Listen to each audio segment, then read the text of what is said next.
Student, आइए हम लोग देखते हैं। हम लोग पढ़ रहे थे पिछले क्लास में इलेक्ट्रिकल प्रॉपर्टीज ऑफ सॉलिड के बारे में, और इलेक्ट्रिकल प्रॉपर्टीज ऑफ सॉलिड के बारे में हम लोगों ने कंडक्टर और इंसुलेटर के बारे में देख लिया था, और सेमीकंडक्टर के बारे में हम लोग पढ़ रहे थे। सेमीकंडक्टर में भी हम लोग प्योर सेमीकंडक्टर को पढ़ लिया था, इम्प्योर सेमीकंडक्टर के बारे में पढ़ रहे थे, जिसको हम लोग एक्सट्रिंसिक सेमीकंडक्टर भी बोलते थे। एक्सट्रिंसिक सेमीकंडक्टर को यानी कि इम्प्योर सेमीकंडक्टर को दो भाग में बांटे थे हम लोग। दो भागों में बांटे थे, एक भाग होता था एन टाइप सेमीकंडक्टर और दूसरा था मेरा पी टाइप सेमीकंडक्टर। तो पिछले क्लासेज में एन टाइप सेमीकंडक्टर पढ़ लिया था, जिसमें हम लोगों ने पढ़ा था कि जब प्योर सेमीकंडक्टर के जो एलिमेंट हैं, जैसे कि सिलिकॉन है, जर्मेनियम है, अगर उनके साथ कोई पेंटावैलेंट इंप्योरिटीज को मिक्स किया जाता है, यानी ग्रुप 5 के एलिमेंट को मिक्स किया जाता है, या यूं कहे कि इलेक्ट्रॉन रिच इंप्योरिटीज को मिक्स किया जाएगा, या ऐसे भी बोल सकते हो कि जब प्योर सेमीकंडक्टर के एलिमेंट के साथ जब हम लोग डोनर इंप्योरिटीज को मिक्स करते हैं, तब जाके हमारा एन टाइप सेमीकंडक्टर का फॉर्मेशन होता था। उनके मैकेनिज्म ऑफ कंडक्शन को भी देख लिया था हम लोगों ने कि कैसे कैसे इलेक्ट्रिक करंट होता था। कि जैसे कि सिलिकॉन को जर्मेनियम के साथ मिलाया था, तो सिलिकॉन के 4 वैलेंस इलेक्ट्रॉन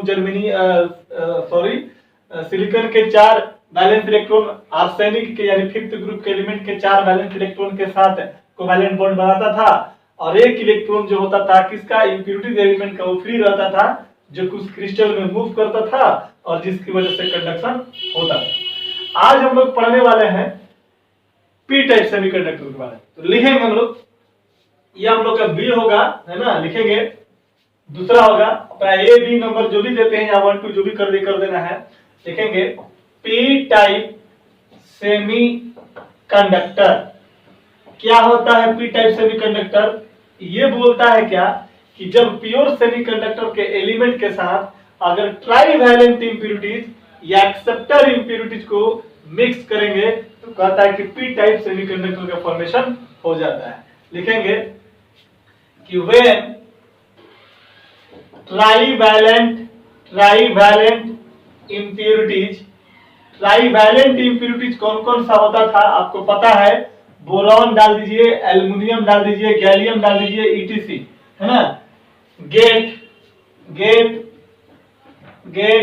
डॉप्ड विथ, डॉप का मतलब आवा मिक्स करना, doped with next pure semiconductor element, pure semiconductor element कौन कौन सा बगल में लिख देता हूं, सिलिकॉन या जर्मेनियम। देन इट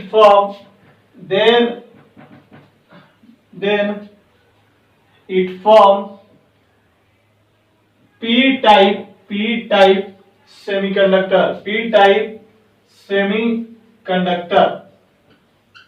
ठीक है ना। उसको क्या बोलेंगे, पी टाइप सेमीकंडक्टर बोलेंगे। लिखेंगे मैकेनिज्म ऑफ कंडक्शन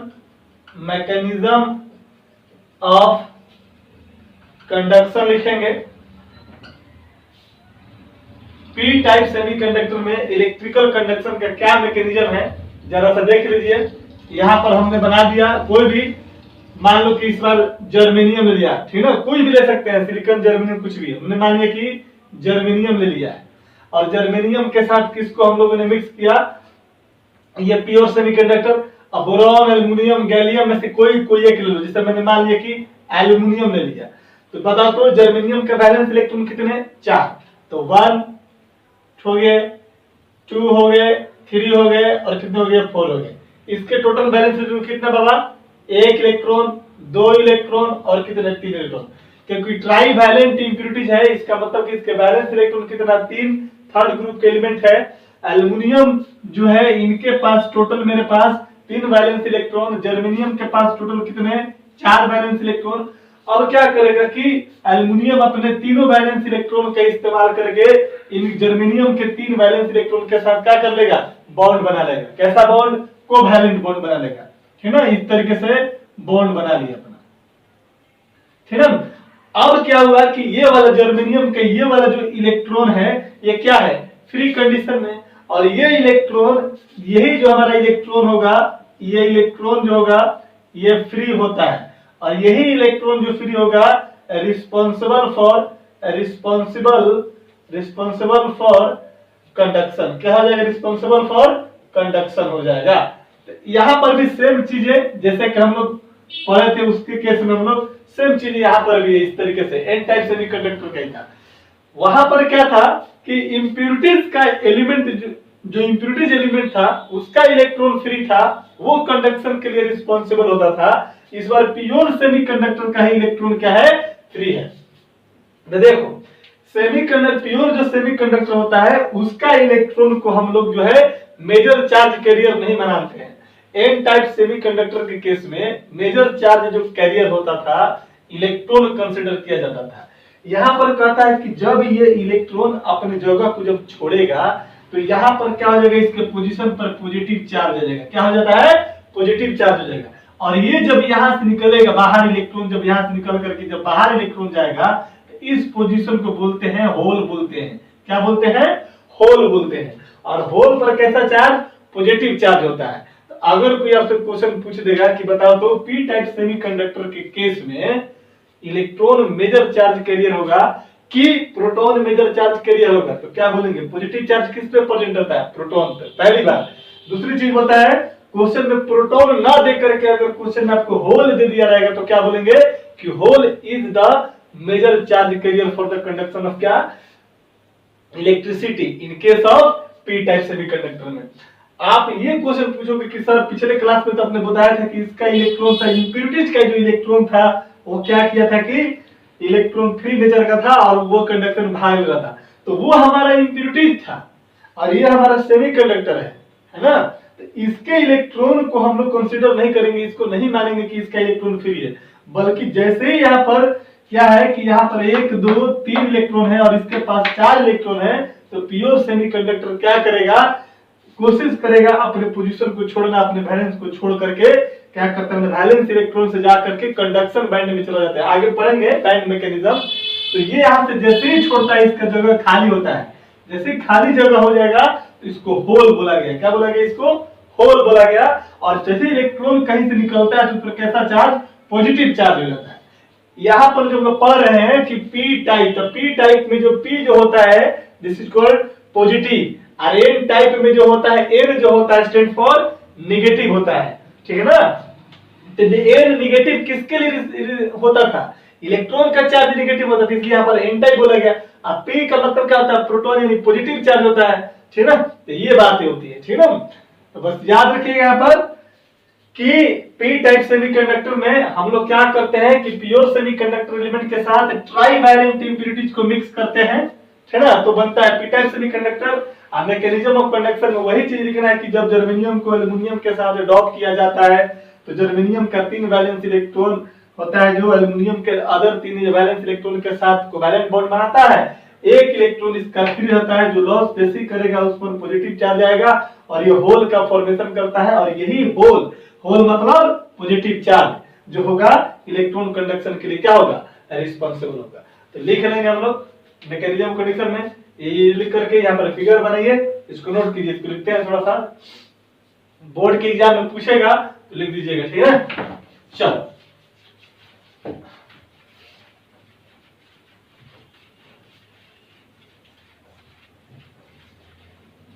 लिखेंगे मैकेनिज्म, यहां से लिखेगा कि when germanium is mixed with aluminium, then the 3 valence electron of aluminium यानी कि impurity थर्ड ग्रुप का element covalently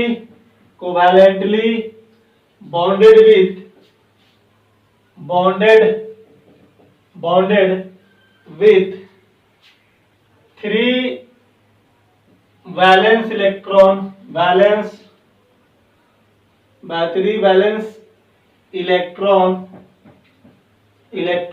of germanium.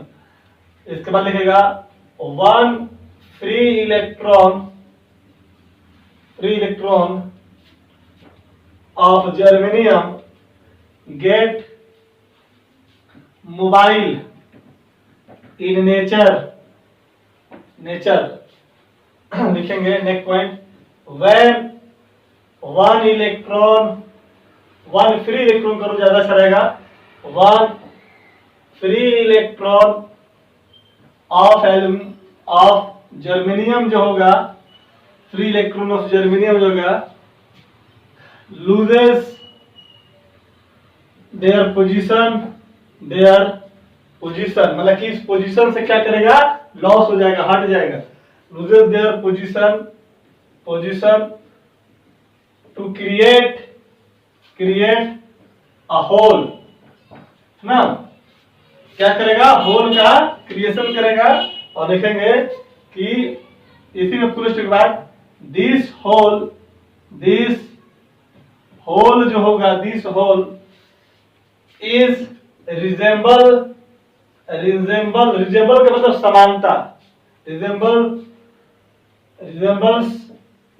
With a proton का मतलब पॉजिटिव चार्ज है ना, resemble with proton charge, positive charge. This लिखेंगे full stop बाद इसी में लिखेगा दिस पॉजिटिव चार्ज बगल में लिखेगा hole HOLE hole are the major charge carrier for the major charge carrier responsible for कीजिए, ज्यादा अच्छा रहेगा, रिस्पॉन्सिबल फॉर कंडक्शन। बस हो गया। यहां पर साइड में नोट करके लिखना है तो लिख लो, स्टार दे करके। एन जो होता है निगेटिव पार्टिकल को रिप्रेजेंट करेगा, मतलब इलेक्ट्रॉन को रिप्रेजेंट करेगा, ठीक है। मेजर चार्ज कैरियर क्या हो जाएगा, इलेक्ट्रॉन। पी टाइप जो होता है, पी टाइप में जो पी जो होता है यह पॉजिटिव पार्टिकल को रिप्रेजेंट करता है। पॉजिटिव पार्टिकल बोले तो प्रोटॉन, और ये किसके बराबर होगा, होल के बराबर। क्या होगा, होल। यानी कि पी टाइप सेमीकंडक्टर में कौन सा होगा, पॉजिटिव पार्टिकल यानी कि प्रोटॉन, दैट इज क्या, होल रिस्पॉन्सिबल होगा क्या, इलेक्ट्रिकल कंडक्शन के लिए। क्लियर है। तो ये था आपका P type semiconductor, N type semiconductor और इनका मैकेनिज्म ऑफ कंडक्शन हो गया, ठीक है ना। अब इसका थोड़ा सा यूज देख लेते हैं, ठीक है ना। लिखेंगे एप्लीकेशन ऑफ सेमीकंडक्टर, जल्दी नोट कीजिए इसको।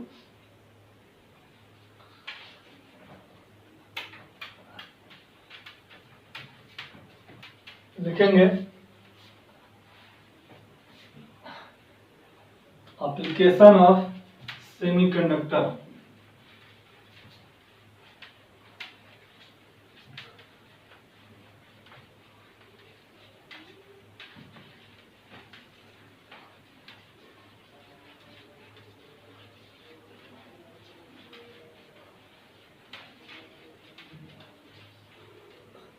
लिखेंगे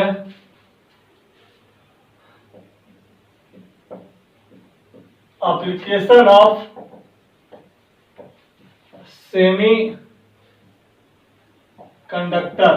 सेमी कंडक्टर का क्या इस्तेमाल होने वाला है ना। तो लिखेंगे सबसे पहला लिखिएगा डायोड। डायोड क्या है, लिखेंगे कि it is formed by the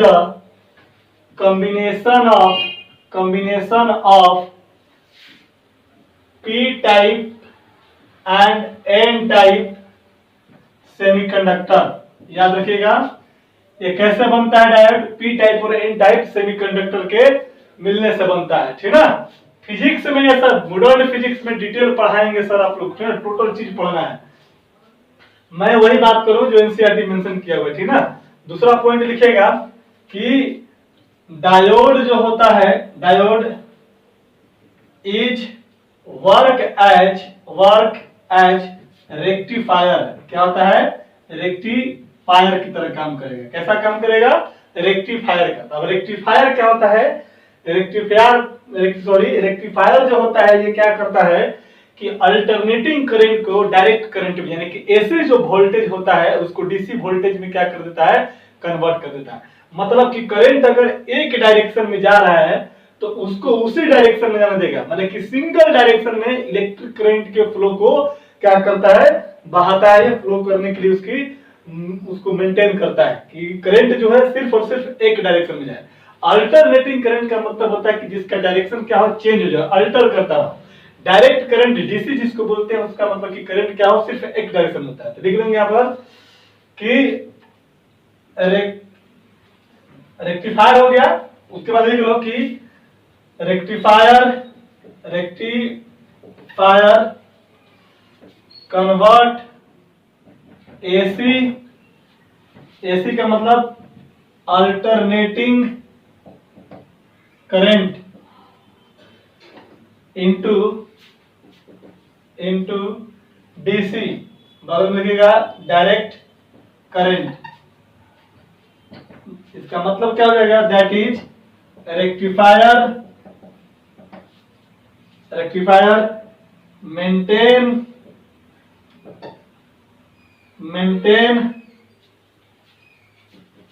the flow of current in unidirection, that is single direction, बस, ठीक ना। दूसरा एप्लीकेशन इसका लिख लीजिएगा। दूसरा यूज होता है, लिखेगा फोटो डायोड का फोटो का मतलब क्या होता है? लाइट। क्या होता है बाबा? लाइट। ये क्या करता है कि वैसा डायोड जो लाइट एनर्जी को इलेक्ट्रिकल एनर्जी में क्या कर देगा? कन्वर्ट कर देगा। लिखेंगे दिस टाइप ऑफ सेमीकंडक्टर। ये डायोड क्या है? सेमीकंडक्टर ही है, ठीक ना। This type of diode convert light energy into electrical energy. Light energy को किसमें कन्वर्ट करेगा? Electrical energy. फोटो डायोड का एग्जांपल कहां मिलेगा? सोलर प्लेट में। याद रखिए, गांव घर में देखे होइएगा या शहरों में लोग क्या करते हैं, अपने छत पे एक सोलर प्लेट लगा देता है।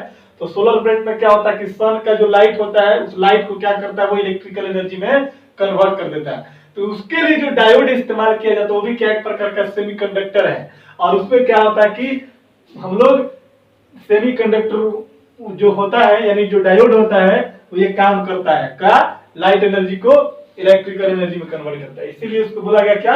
फोटो डायोड बोला गया। क्लियर है ना? कोई क्वेश्चन पूछेगा कि सोलर प्लेट में जो डायोड होता है कौन सा होता है?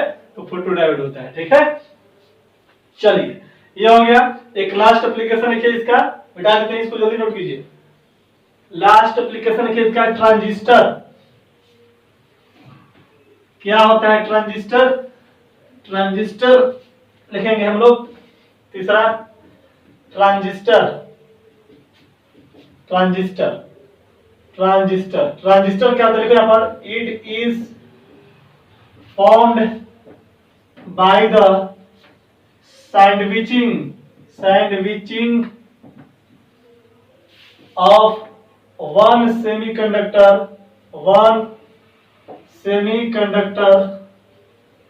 between the two semiconductor। एक सेमीकंडक्टर को दो सेमीकंडक्टर के बीच में सैंडविच करेंगे, मिक्स कर देंगे, उसको क्या बोलते हैं? Transistor. One semiconductor between the two semiconductor, then transistor will be form.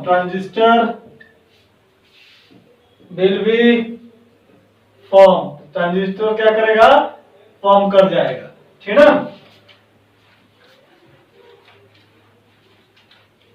लिखिएगा ट्रांजिस्टर जो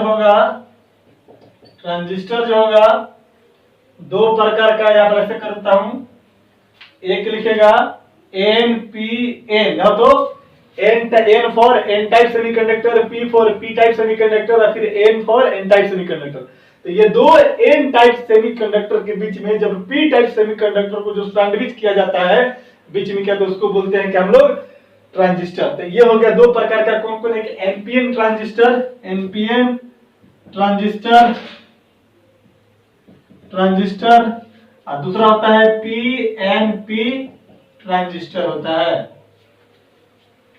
ट्रांजिस्टर। आई बात समझ में, कोई दिक्कत नहीं है। अब इसको डिफिनेशन लिखवाने की जरूरत नहीं है, फिजिक्स में सब पढ़ा है कि NPN ट्रांजिस्टर का मतलब होता है कि जब P टाइप सेमीकंडक्टर को दो N टाइप सेमीकंडक्टर के बीच में जब सैंडविच किया जाता है तो ऐसा ट्रांजिस्टर को क्या बोलेंगे, NPN ट्रांजिस्टर बोलेंगे।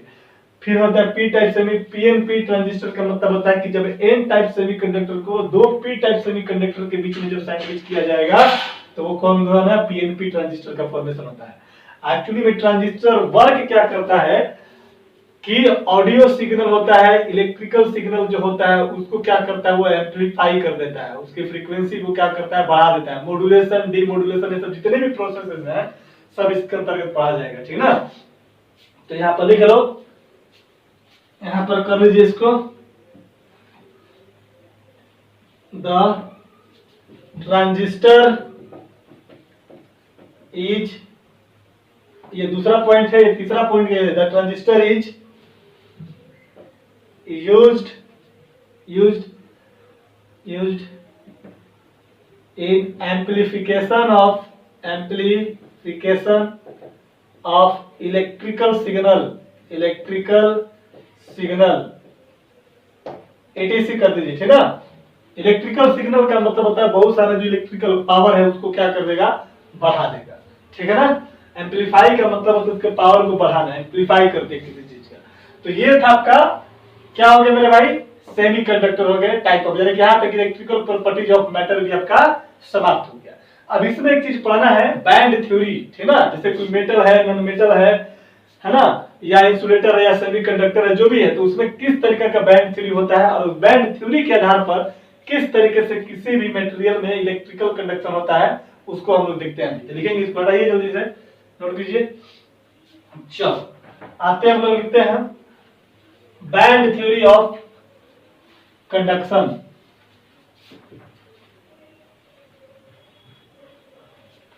लिखेंगे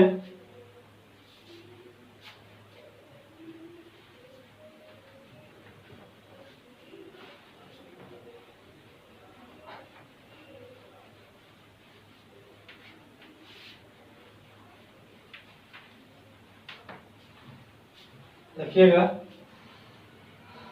हेडिंग डाल लीजिएगा, इलेक्ट्रिकल प्रॉपर्टीज में ही है ये अलग से, है ना। Band theory of conduction in solid, यानी कि सॉलिड में बैंड थ्योरी के माध्यम से कैसे कंडक्शन होता है ये चीज को देखेंगे, ठीक ना। तो सबसे पहले तो बात करेंगे कि बैंड होता क्या है, ठीक ना। देखो समझिए बात को, सिंपल तरीका से समझ, बैंड क्या होता है, एटम्स में पाया जाता है। क्या होता है, एटम्स में पाया जाता है, ठीक ना। एटम्स में दो तरह का बैंड होता है, एक होता है वैलेंस बैंड और एक होता है कंडक्शन बैंड, ठीक ना। वैलेंस बैंड क्या होता है, जिसमें इलेक्ट्रॉन क्या होंगे, आपके प्रेजेंट होंगे, ठीक ना। मतलब कि चाहे वो इलेक्ट्रॉन आपका बोल सकते हैं कि पार्शियल फील्ड हो या फुल फील्ड हो या हाफ फील्ड हो, लेकिन जो कंडक्शन बैंड होता है वो पूरी तरीके से क्या होता है, खाली होता है, उसमें कोई इलेक्ट्रॉन होता नहीं। तो कहता है कि कोई एटम अगर है तो एटम में जो बैंड होगा वो बैंड दो प्रकार का, ठीक है। कौन कौन, एक बैंड को बोला इन्होंने कंडक्शन बैंड, क्या बोला, कंडक्शन बैंड, ठीक है। इसको शॉर्ट में हम लोग क्या बोलेंगे, सीबी बोलेंगे। और एक जो बैंड होता है वो होता है, क्या होता है, वैलेंस बैंड होता है, इसको शॉर्ट में क्या बोलेंगे, वीबी बोलेंगे, ठीक है। तो इधर से लिखिएगा, फॉर्मेशन जो होता है, अगर हम बात करेंगे कि सर आप बोल दो कि कैसे, इस सब का कोई प्रूफ नहीं है, एक्सपेरिमेंटल प्रूफ नहीं है, ठीक है। ऐसे ही लोग बता दिया कि ऐसा होता है, ठीक है। फॉर्मेशन की बात करेंगे तो जैसे कहता है क्या कि कोई भी एटम है, जैसे मान लो कि कोई भी एटम ले लो, जैसे कि हम लोग सेमीकंडक्टर की बात करते हैं, जैसे कोई भी जैसे मान लो कि सिलिकॉन हो गया तेरे पास, तो इसका एटॉमिक नंबर कितना 14 होता है। इसका इलेक्ट्रॉनिक कॉन्फ़िगरेशन लिखोगे तो 1s2 2s2 2p6 और 3s2 और 3p कितना 2 हो जाएगा। 2 2 4 6 10 दोबारा 12 2 कितने 14 14 इलेक्ट्रॉन होते हैं। अब जरा देख तो ये हो गया यहाँ से। अब यहाँ देखो 3s 3p है, यहाँ पर प्रिंसिपल क्वांटम नंबर n का वैल्यू कितना 3 हो जाएगा।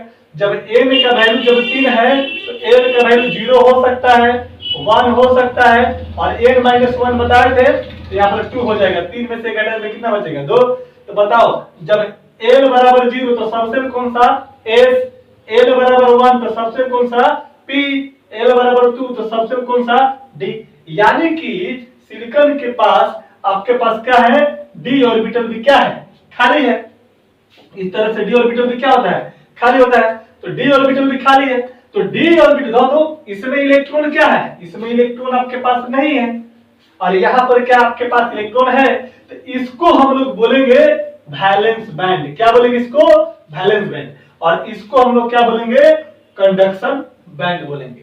अब देखो इसमें इलेक्ट्रॉन नहीं है तो स्वाभाविक सी बात है कि थोड़ा हल्का होगा, और इसमें इलेक्ट्रॉन है 2 है, इसमें भी 2 है, एस में भी 2 है, पी में भी 2 है, तो इसका क्या होगा थोड़ा सा वेट भारी होगा, ज्यादा भारी होगा। तो होता क्या है कि जब इसकी ओरिएंटेशन की अगर हम लोग बात करेंगे, जब हम लोग इसकी ओरिएंटेशन की बात करेंगे तो इस तरीके से बनता है एक प्रकार का ओरिएंटेशन, इस तरीके से।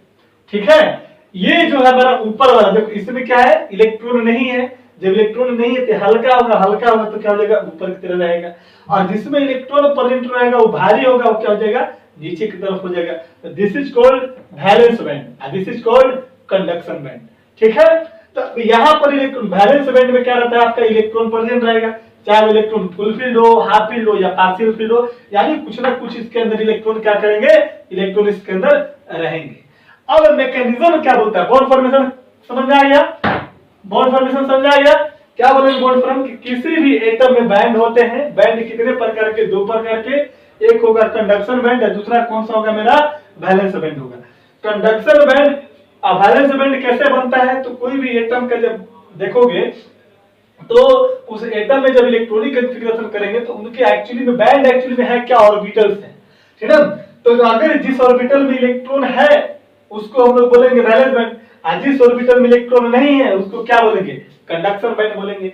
वैलेंस बैंड में इलेक्ट्रॉन होने की वजह से क्या होता है भारी होता है, जिसकी वजह से क्या होगा कि वो थोड़ा नीचे की तरफ ओरिएंट होगा, और कंडक्शन बैंड में इलेक्ट्रॉन नहीं होता है जिसकी वजह से क्या है अपवार्ड ओरिएंटेशन होगा, ठीक है। अब इन दोनों के बीच में जब मान लो कोई चीज है एक नीचे जा रहा है एक ऊपर जा रहा है, तो दोनों के बीच में एक गैप आ जाएगा। इस गैप दोनों के बीच में जो गैप है इस गैप को हम लोग बोलते हैं एनर्जी गैप। क्या बोलते हैं एनर्जी गैप बोलते हैं, या इस एनर्जी गैप को हम लोग बोलते हैं फॉरबिडन गैप भी बोलते हैं। क्या बोलते हैं इसको हम लोग बाबू फॉरबिडन गैप भी बोलते हैं। यानी कि यहां पर जब इलेक्ट्रॉन इसमें जाएगा और इसको जाने के लिए हमको कुछ ना कुछ एनर्जी देना पड़ेगा। आई बात समझ में। तो होता यूं है, मैकेनिज्म क्या बोलता है, रूल क्या बोलता है कि जब कोई भी इलेक्ट्रॉन वैलेंस बैंड से जंप मार करके अगर वो कंडक्शन बैंड में चला जाए तो इस मटेरियल में कंडक्शन होगा, ठीक है। अगर कोई इलेक्ट्रॉन वैलेंस बैंड से जंप मार के अगर कंडक्शन बैंड में जाता है तो उसमें क्या होगा इलेक्ट्रिक करंट फ्लो करेगा। अगर कोई इलेक्ट्रॉन वैलेंस बैंड से निकल करके और ये कंडक्शन बैंड में जंप नहीं मार पाता है ना, तो उसको हम लोग बोलते हैं कि उसमें करंट फ्लो नहीं करेगा, ठीक है। तो बैंड के आधार पर, बैंड थ्योरी के आधार पर अगर हमने मटेरियल को देखा तो 3 भाग में, यहां पर भी सॉलिड लिक्विड 3 भाग में कौन सा कंडक्टर, इंसुलेटर और कौन सा बाबू सेमीकंडक्टर। तो कंडक्टर के केस में क्या होता है कि इनके बीच का जो बैंड होता है, जो गैप होता है, फॉरबिडन गैप जो होता है वो बहुत ही कम होता है, इलेक्ट्रॉन बहुत आसानी से इसमें चला जाता है। या कभी कभी सिचुएशन ऐसा होता है जैसे ट्रांजिशन एलिमेंट के केस में क्या होता है, जो गुड कंडक्टर जिसको बोलता है, जैसे मेटल के केस में वो क्या होता है कि यहाँ पर ये हो गया सीबी और नीचे वाला क्या बीबी एक दूसरे के ऊपर क्या करते हैं ओवरलैप भी कर जाते हैं, यानी इलेक्ट्रॉन यहाँ में कोई अंतर ही नहीं रहता, उनके लिए कोई बैरियर नहीं रहता, उनके लिए कोई एनर्जी गैप नहीं रहता और इलेक्ट्रॉन आसानी से यहाँ जा सकते हैं और करंट आसानी से बह सकता है। इंसुलेटर के केस में यही चीज क्या होता है, बहुत ज्यादा गैप हो जाता है, और सेमीकंडक्टर के केस में ये गैप क्या होता है कि कंडक्टर से क्या हो जाता है ज्यादा और इंसुलेटर से क्या हो जाता है कम हो जाता है। तो क्वेश्चन में आपको ये भी दे देगा कि 4 मटेरियल दे देगा, 3 मटेरियल दे देगा एक्स वाई जेड, और वहां पर फॉरबिडन गैप का वैल्यू दे देगा और बोलेगा कि बताइए कौन कंडक्टर है, कौन इंसुलेटर है, कौन सेमीकंडक्टर है। तो मेटल के केस में, कंडक्टर के केस में फॉरबिडन गैप बहुत कम होता है, नहीं के बराबर होता है, या कहें तो एक दूसरे पे ओवरलैप कर जाता है। ठीक है, इंसुलेटर के केस में एनर्जी गैप यानी फॉरबिडन गैप बहुत ज्यादा होता है, बहुत ज्यादा होने की वजह से इलेक्ट्रॉन यहां से निकलता तो है लेकिन यहां तक पहुंच नहीं पाता है, बीच रास्ते में ही जाकर के अटक जाता है। और सेमीकंडक्टर के केस में क्या होता है, याद कीजिए मैंने बताया था जब सेमीकंडक्टर को डिफाइन किया था तो मैंने आपको बताया था कि सेमीकंडक्टर नॉर्मल रूम टेम्परेचर पर इंसुलेटर की तरह काम करता है, लेकिन जैसे ही टेम्परेचर बढ़ाते हैं उसकी कंडक्टिविटी इंक्रीज कर जाती है और वो करंट फ्लो करने लगता है। सेमी केसेस यहाँ पर भी है कि यहाँ पर सेमीकंडक्टर के केस में क्या होता है कि इलेक्ट्रॉन है ये Vb में और यहाँ पर Cb, यहाँ से इलेक्ट्रॉन जंप किया लेकिन यहाँ तक पहुंच नहीं पाता है, ये जा करके बीच तक दम तोड़ देता है। तो हमें लगता है कि अगर थोड़ा सा और एनर्जी इसको दिया जाता तो शायद इसमें ये पहुंच जाता। ऐसे सिचुएशन में क्या करते हैं कि हम लोग हीट करना स्टार्ट कर देते हैं। जैसे ही हीट करना स्टार्ट करेंगे इलेक्ट्रॉन के पास एक एक्साइटेशन एनर्जी आ जाएगा, अपने आप को एक्साइटेड समझेगा और कहेगा कि चलो इस तरह से मारेंगे, ये जोर लगा के ऐसा, और तुरंत क्या करेगा यहाँ से जोर मारा, एक्साइटेड हुआ हीट एनर्जी लेकर के, और ये बैलेंस बैंड से कहाँ चला गया, कंडक्शन बैंड में। यानी टेम्परेचर बढ़ाया तो बैलेंस बैंड का इलेक्ट्रॉन कंडक्शन बैंड में जंप मारा, ठीक ना, और इसकी वजह से यहाँ पर इलेक्ट्रिकल कंडक्शन होना स्टार्ट हो गया। क्लियर है? तो जल्दी से इसको नोट कर लेते हैं हम लोग फटाफट।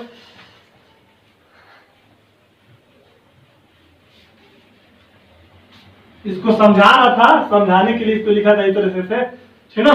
तो आप इसको आसानी से यहाँ पर पहले ये पहला पॉइंट लिखिएगा कि एटम बैंड होता है, कोई भी हम लोग सॉलिड कोई भी मैटर है, मैटर का छोटा पार्ट के लिए एटम में बैंड, कौन कौन बैंड, कंडक्शन बैंड को बोलेंगे Cb, बैलेंस बैंड को बोलेंगे क्या, Vb, ठीक ना। यहाँ पर लिखिएगा थ्योरी क्या लिखा है, लिख लीजिए according to band theory when an electron jump from valence band को शॉर्ट में Vb लिख दिया, V for valence, B for band, when electron jumps from valence band to conduction band यानी कि Cb, then the conduction in solid takes place।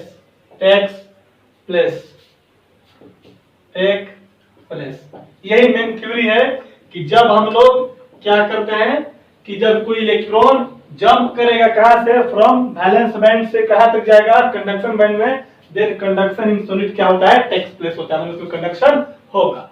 इसको note कीजिए, diagram देख लेते हैं हम लोग जरा सा। चलो ना,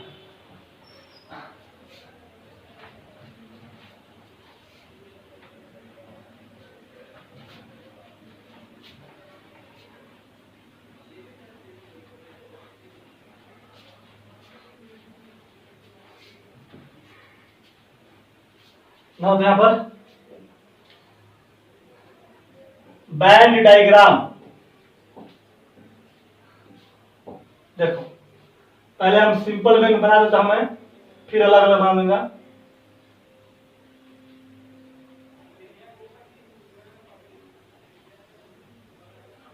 है ना, this is called conduction band और this is called valence band. ये क्या रहता है, फील्ड विथ इलेक्ट्रॉन, यानी कि इसमें इलेक्ट्रॉन होगा पार्शियली हो, हाफ हो या फुल हो। और ये क्या होता है, इम्प्टी बैंड होता है। क्या होता है, इम्प्टी बैंड होता है, मतलब खाली होता है, इसमें कोई इलेक्ट्रॉन नहीं रहता। ठीक है, इन दोनों के बीच की गैप को हम लोग क्या बोलते हैं, फॉरबिडन गैप। क्या बोलते हैं बाबू, फॉरबिडन गैप बोलते हैं। है ना, इसको हम शॉर्ट में FBG बोल दिए, फॉरबिडन गैप, या इसी को लोग कहीं कहीं एनर्जी गैप भी बोलते हैं। ठीक है, याद रखना किसी एटम में दो तरह का band, conduction band, valence band नीचे, कंडक्शन बैंड ऊपर। ठीक ना, ये मान्यता ऐसा है। ठीक ना, इसका कोई एक्सपेरिमेंटल प्रूफ नहीं है। ठीक ना, ये ज्यादा लॉजिकल है, लॉजिक नहीं देना है यहाँ पर, बस आपको याद रखना है कि ये नीचे की तरफ बैलेंस बैंड होगा, ऊपर की तरफ कंडक्शन बैंड। बैलेंस बैंड से इलेक्ट्रॉन जैसे ही जंप मारेगा, कंडक्शन बैंड में अगर जंप मार के पहुंच जाता है तो कंडक्शन होगा, नहीं पहुंचता है तो कंडक्शन नहीं होगा। तो देखेंगे,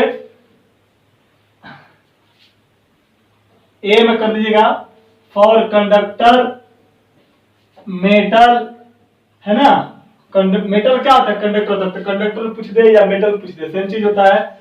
इसके केस में जरा सा ओरिएंटेशन देख लो, this is your CB and this is your VB। ये क्या है, VB। ये इस तरीके से रह सकता है, यानी कि फॉरबिडन गैप क्या होता है, बहुत कम होता है। या हम कह सकते हैं कि ये हो गया तेरा कंडक्शन बैंड, और यहां से लगा देना, इधर से ओवरलैप करना, थोड़ा सा चढ़ा देना इसके ऊपर, है ना, ओवरलैप इस तरीके से।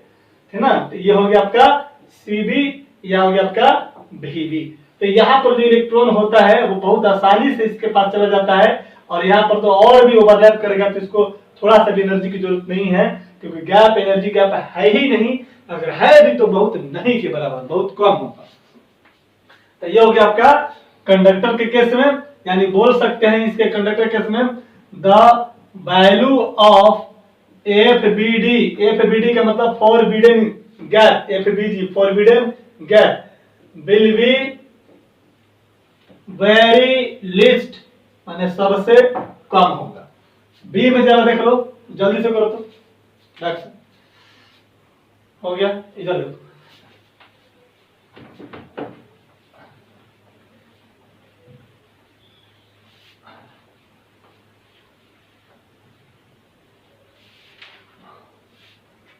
बी में जरा देखिए, बी में लिखिएगा, ये हो गया। बी में देखिएगा इंसुलेटर, फॉर इंसुलेटर हो गया, या हम लोग इसको बोलेंगे non metal. Non metal, non metal के केस में क्या होगा, ये हो गया आपका CB हो गया, और ये आपका क्या हो गया, आपका VB हो गया। इनके बीच में फॉरबिडन गैप कितना, maximum. This is called your forbidden gap, FBG में बोल दे रहा हूं, FBG फॉरबिडन गैप हो गया। ये फॉरबिडन गैप क्या होगा, मैक्सिमम होगा, सबसे ज्यादा होगा। ठीक है, किसके केस में, इंसुलेटर के केस में। अब बोल देगा कि प्लास्टिक है, डायग्राम दे देगा, बोलेगा कि प्लास्टिक है, कॉपर है, बताइए कौन रिप्रेजेंट करता है प्लास्टिक का, तो देखेंगे कि इसका फॉरबिडन गैप ज्यादा है। कौन करता है मेटल का, कंडक्टर का, कॉपर का, जिसका फॉरबिडन गैप बहुत क्या है, कम है। और सी में लिख लेना, इधर सी में लिखेगा for semi conductor, semi conductor के लिए। तो सेमी कंडक्टर का ये हो गया आपके पास CB, और ये हो गया आपके पास VB। जब देख तो इसके रिस्पेक्ट में क्या है, इसमें कम है, और इसके रिस्पेक्ट में, इसके रिस्पेक्ट में क्या है, इसका फॉरबिडन गैप ज्यादा है। ये हो गया आपका FBG। ठीक है ना, तो चलिए, तो डायग्राम से रिप्रेजेंट करने के लिए तो डायग्राम से रिप्रेजेंट कर दीजिए, कोई दिक्कत नहीं। हो गया, यहां तक था आपके पास इलेक्ट्रिकल प्रॉपर्टीज ऑफ मैटर, हो गया, कोई दिक्कत नहीं है। चलिए नोट कीजिए इसको, ठीक है, इसको नोट कर लीजिए, है ना। कुछ क्वेश्चन देख लेते हैं हम लोग, ठीक ना, जैसे सेमीकंडक्टर पे कुछ क्वेश्चन जैसे कैसे पूछता है उसको देख लेते हैं, ठीक है। नोट कीजिए इसको।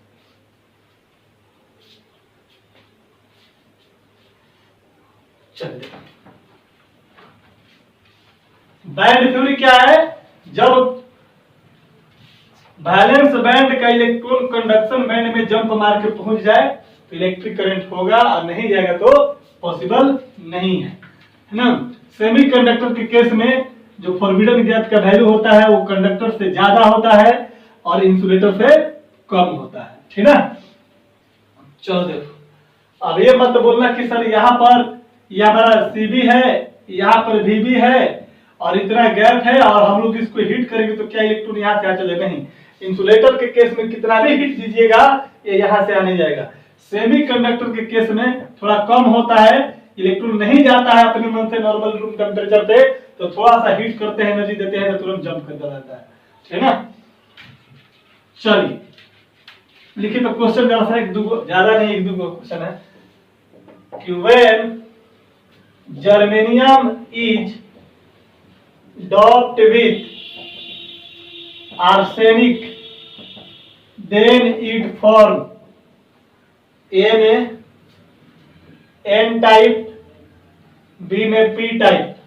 क्या मारेंगे, जब जर्मेनियम को आर्सेनिक के साथ मिक्स किया जाता है तो कौन सा टाइप का सेमीकंडक्टर बनता है। जर्मेनियम प्योर है, आर्सेनिक फिफ्थ ग्रुप का पेंटावैलेंट इलेक्ट्रॉन है, तो कौन सा बनाएगा, N टाइप सेमीकंडक्टर। क्लियर है। दूसरा लेंगे कि when silicon is doped with boron then which type of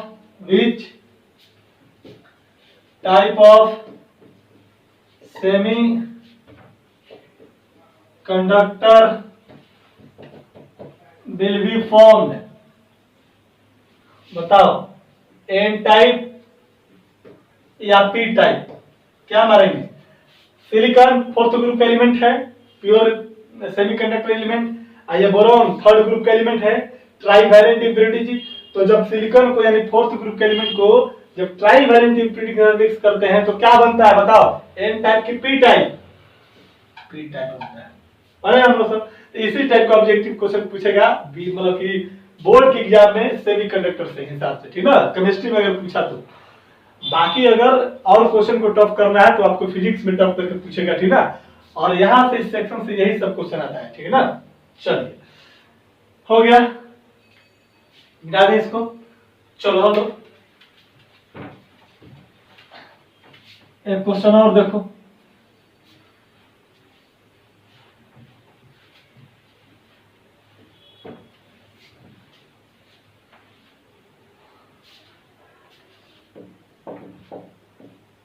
which one is correct? A, correct regarding conductivity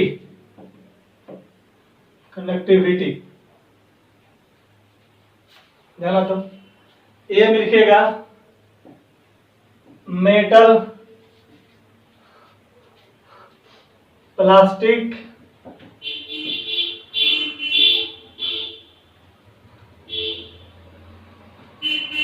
diode.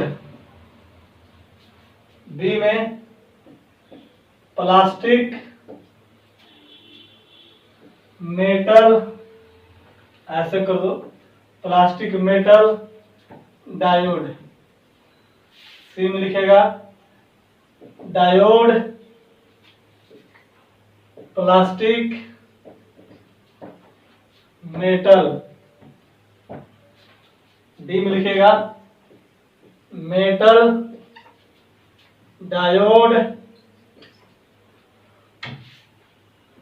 और क्या हो जाएगा, प्लास्टिक। कौन सा सही है, रिगार्डिंग कंडक्टिविटी बोल रहा है, अपने कंडक्टिविटी से रिलेटेड। तो मेटल का कंडक्टिविटी सबसे ज्यादा होता है, मेटल कंडक्टर होता है। इसके बाद होता है सेमीकंडक्टर, और इंसुलेटर का कंडक्टिविटी सबसे कम 10 के पावर -20 से लेकर के 10 के पावर -10 ओम पर मीटर होता है ना, पर ओम पर मीटर होता है।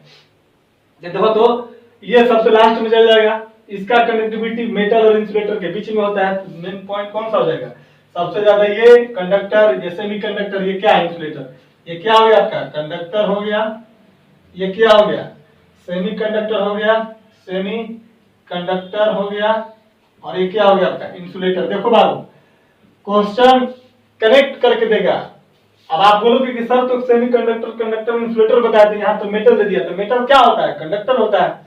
ऐसा हिसाब से सोचना पड़ेगा। तो आंसर गोज टू कौन सा? डी, ये वाला आंसर। ये क्वेश्चन है, ये आंसर हो जाएगा डी, ठीक है ना। चलो तो क्वेश्चन है क्या और 3 solid A, B and C are having forbidden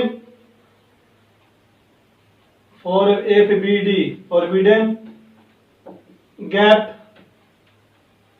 बगल में लेना gap energy is 0.1 electron volt, 0.2 electron volt and C में लिखेगा and 0.001 electron volt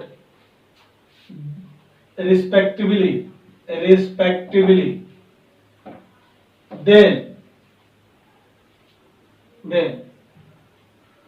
Then which one is correct?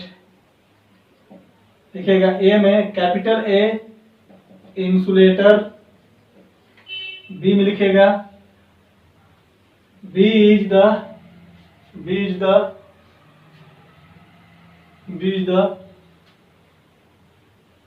Semiconductor, C is the conductor, D में लिखेगा none. इनमें से कौन सा सही है? फॉरबिडन गैप एक एनर्जी गैप है, मतलब एनर्जी का यूनिट होगा। 0.1 इलेक्ट्रॉन वोल्ट किसके केस में है? ए के लिए रिस्पेक्टिवली का मतलब। 0.2 इलेक्ट्रॉन वोल्ट किसके लिए है? बी के लिए है। और सी के लिए क्या है? 0.001 इलेक्ट्रॉन वोल्ट है।